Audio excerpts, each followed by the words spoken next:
couple of years ago, I got up to preach in this church on a Sunday morning, and I saw the strangest thing.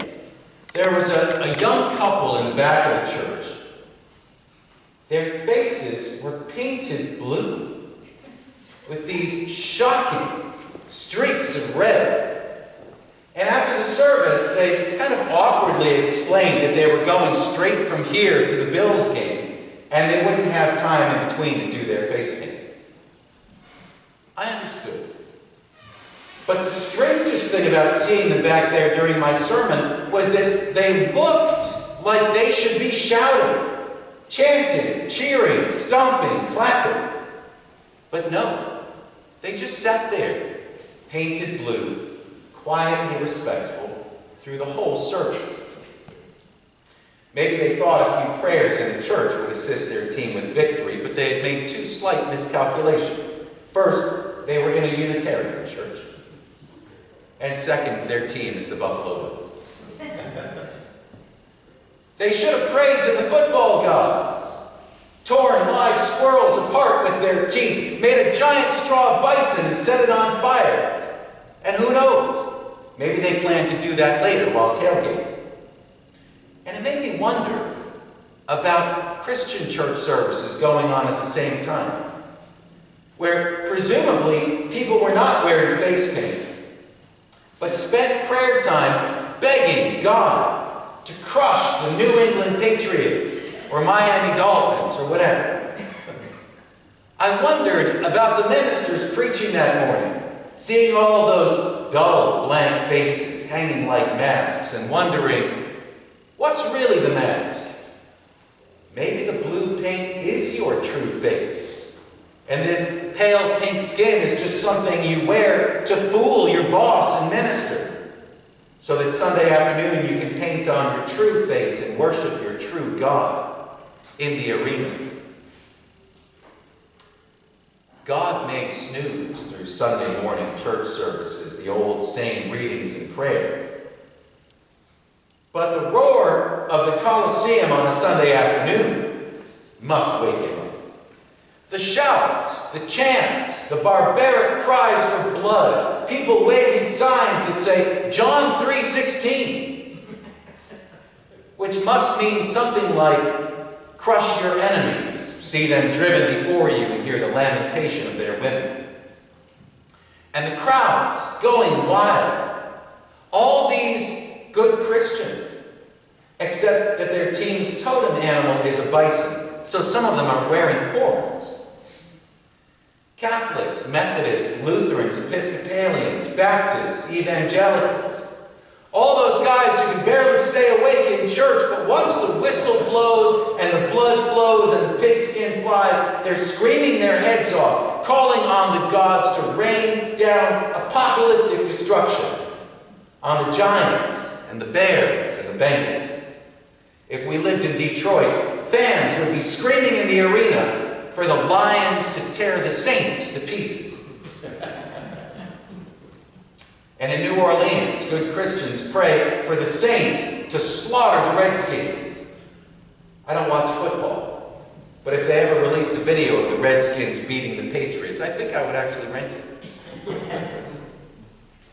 Sunday morning zombie Christians turning into howling werewolves in the Sunday afternoon arena. I don't see this as a problem with football. This is a problem with American religion. There's something very strange about the word religion.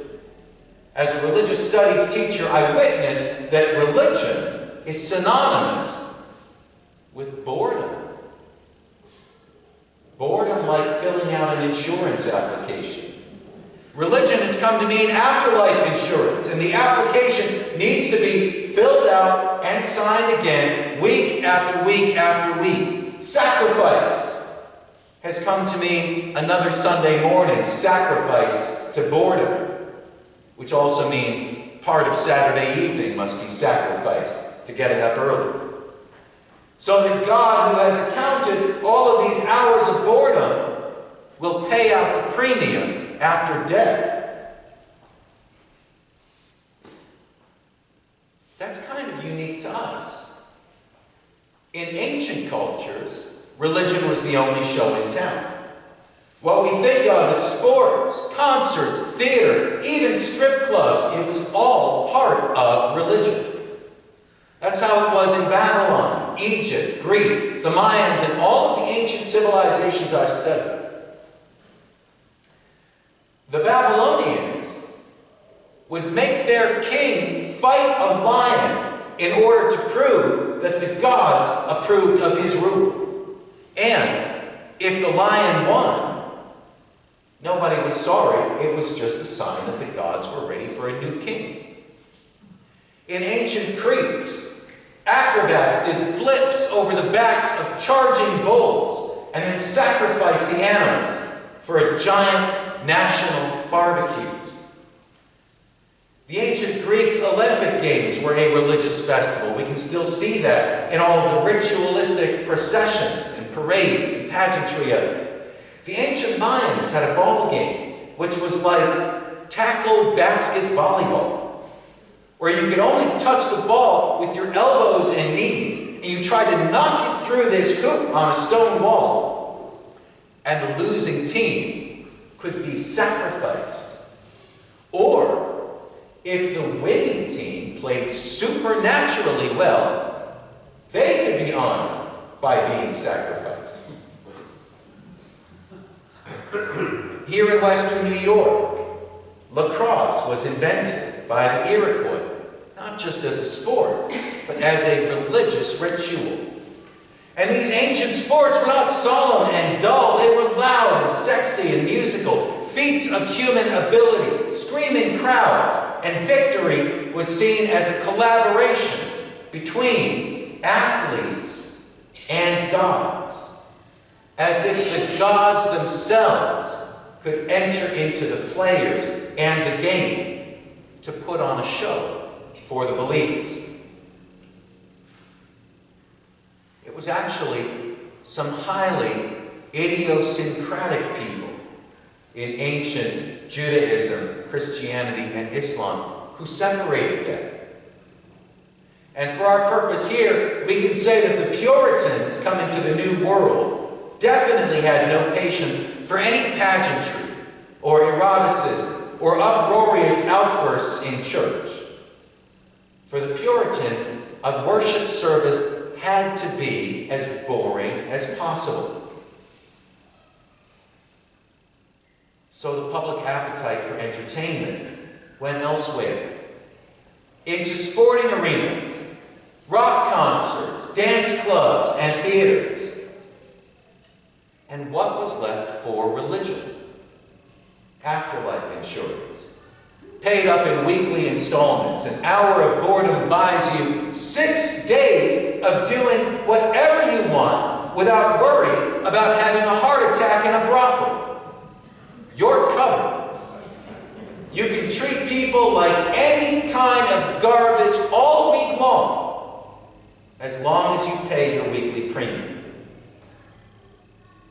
Is that really religion? I don't know. It sounds so cold and legalistic. It sounds so quid pro quo. But then you look at the majority of American Christianity, people are damned, the world is doomed, it's all a foregone conclusion, so the only question left is, can you make a personal deal with God to bail you out? Not save the world, not bring world peace, not save the whales, just give a singular believer some pie in the sky. I would say that's not really religion. Religion is about connections. Yes, connections with a higher power, but also connections with community. Religions generally involve rituals on some sacred day of the week, songs and chants, sacred clothing and foods, and a longing for victory, which can be victory over the self, victory over fear and desire, victory over sin and death. If alien anthropologists were flying over Buffalo, New York, or all of Western New York, where would they see people really looking for them? They would have to conclude that Buffalo Bills Bills fan is our religion. And it actually has all these things. It binds people together in community, longing for a victory, that for a moment can unite all of Western New York, Republican and Democrat, races and creeds across the generations. It's got a sacred day of the week. It's got songs and chants. What is "Let's Go Buffalo" but a prayer? Even ministers who sweat through their shirts can't get congregations praying like that. It's got rituals that can be celebrated at home with family or at a bar. Even fans at home can wear the sacred clothing, the jerseys, the hats, the beads, the talismans. They can do the chants, the cheers, believing that their rituals at home can influence the flight of a ball through a television set. It's got pilgrimage to the sacred ground of the stadium. Hallowed ground, baptized in blood, sweat, and tears. In our stadium, mostly tears. It's even got sacraments, those sacred foods and libations, by which I mean Labatt Blue and pizza and wings, and pizza with wings on top. A Native American said, so much like the white man, to kill the buffalo and only take the wings. That's dark humor. But imagine now for a moment, the number of chickens that get sacrificed before a Bills game. And I read somewhere about a fan who always eats fish before the Bills play the Miami Dolphins. Symbolically eating the enemy to rob them of their power, put a curse on them. That's old religion. I wonder if hell has a special place for Presbyterians who eat fish to work a voodoo curse on the Miami Dolphins. We get our children involved in this. No matter how much we hear about teenage concussions and brain damage, it'll never make high school football less popular. Why?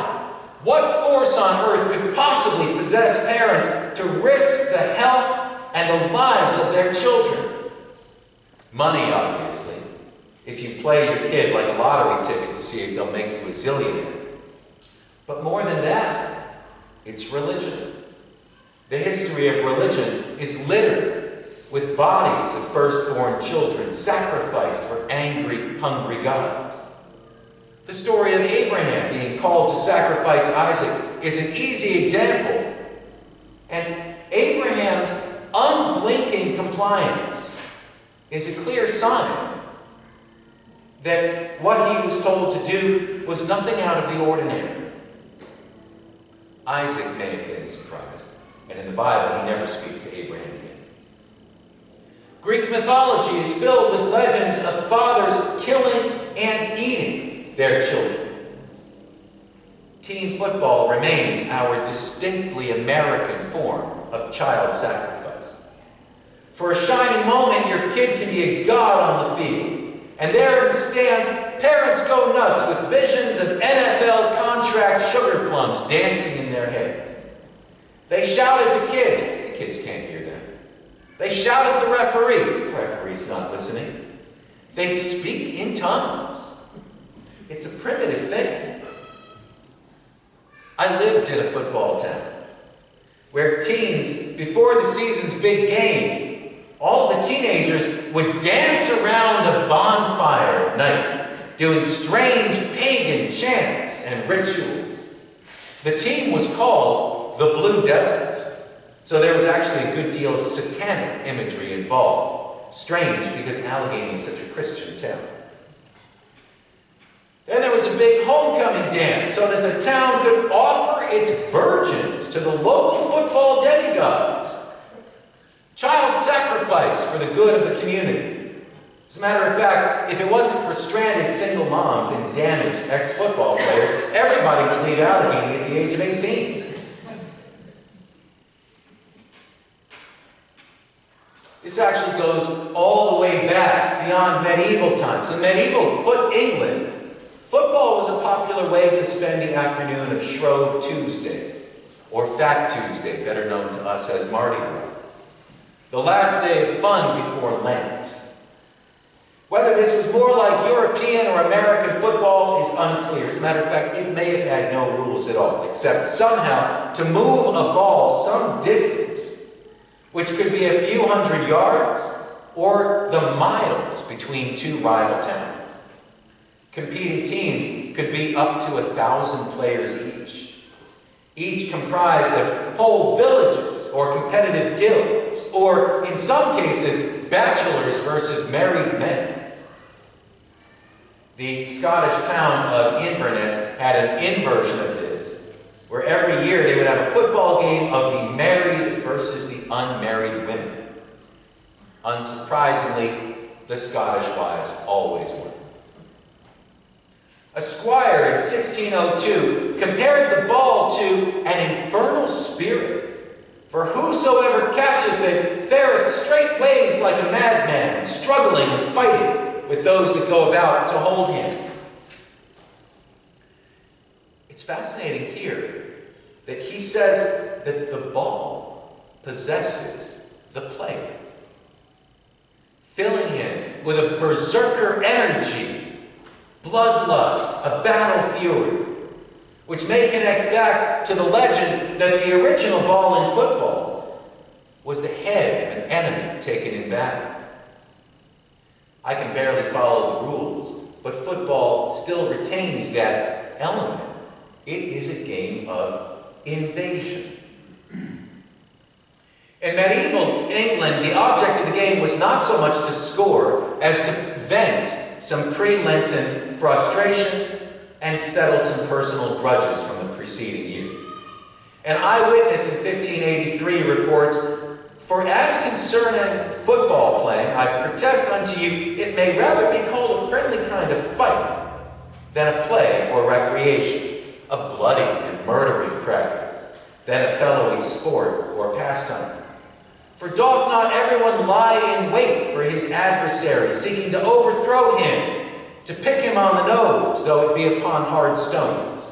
In ditch or dale, in valley or hill, or whatever place soever it be, he careth not, so long as he have him down. By this means sometimes their necks are broken, sometimes their backs, sometimes their legs, sometimes their arms, sometimes one part thrust out of joint, sometime another. Sometimes the noses gush out with blood, sometimes their eyes start out, sometimes hurt in one place or another. But whosoever escapeth away the best, goeth not scot-free, but is either sore wounded, crazed, and bruised, so as he dieth of it, or else escapeth very badly."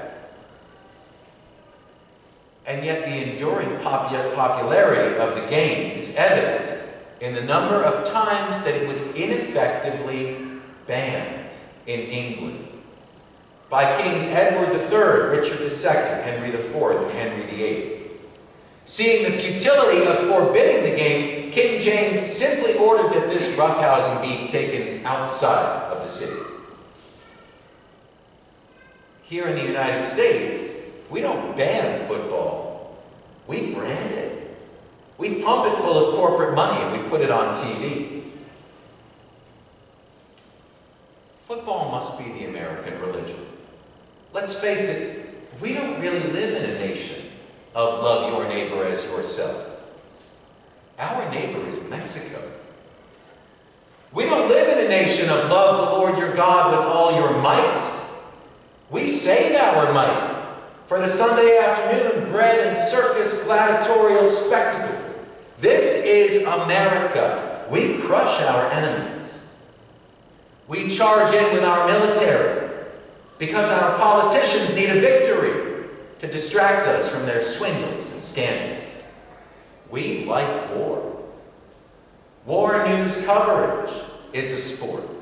Just another way of getting couch potatoes to watch commercials. We like victories. The big difference between American warfare and American football is that in our wars, the other team rarely shows up on the field. So we ordered our team to charge into the stands and tackle the spectators. American warfare is a spectator contact sport. The other difference is, with football, unlike warfare, we get to watch it live with other people. And the possibility of sharing what Sigmund Freud called the oceanic feeling, that boundless sense of oneness with the universe, the religious experience. The ecstatic feeling that can come from jumping and shouting, getting your pulse into a frenzy, maybe also consuming some mild poisons like beer and cigarettes. Enhanced and amplified in a giant echoing arena under the vast open sky. And then a touchdown, that moment of connection, something so improbable that in this strange game, someone actually coordinates an action. And let's face it, the difference between catching a ball or having it roll off your fingertips comes down to something so tiny that it must be an act of God. A butterfly flapping its wings in India could change the wind enough to spoil that catch in Buffalo. In that moment, all of life and the cosmos feel so connected, and the crowd feels for a moment like they can levitate. They turn to each other and they hug, because after an experience that strong, you need a moment of human connection just to ease the way back to earth. That's a religious experience. Not just the church aerobics of stand, sit, kneel, stand, then line up for a sip and a cracker. I mean a full-bodied religious experience. A single instant of being all animal, all human, all divine, river deep, mountain high, one with the earthworms and the stars. I hope everyone in their lifetime will have a religious experience like that. And if churches won't provide it, people will go out and seek it in other areas. Truth be told, I don't watch football, but I respect its validity as a true religion. A couple of years ago, when I did that sermon and the couple in the back was wearing blue face paint, I caught a glimpse of their distant ancestors, the Picts, the blue-painted natives of England. We don't know much about their religion, except that it must have been wild and probably did involve wild, drunken cheering, while victorious warriors threw and kicked the head of some defeated enemy. And after calmly, quietly sitting through a religious service, they were going to shout their heads off at a pagan gladiatorial event. Greeting me on their way out, they were apologetic. But I knew it was American religion that owed them an apology for its absolute refusal to acknowledge the deep human need for spectacle. The need to see a miracle. That's what a football play can be. That's what a touchdown pass can be. A miracle. And feel that chiropractic catharsis and loose that primal scream. I'm sure if you conducted a survey, even during the rowdiest part of a Bills game, what is your religion? You would find that Bills fans are mostly Christian. Buddhists, screaming their heads off about possession of a football, would have a lot to answer for. Luckily, Buddhism has no God, so nobody's asking. But if you ask those fans, the Buffalo Bills or the doctrine of the Trinity, which one makes you want to shout? Well, I think the answer would be obvious.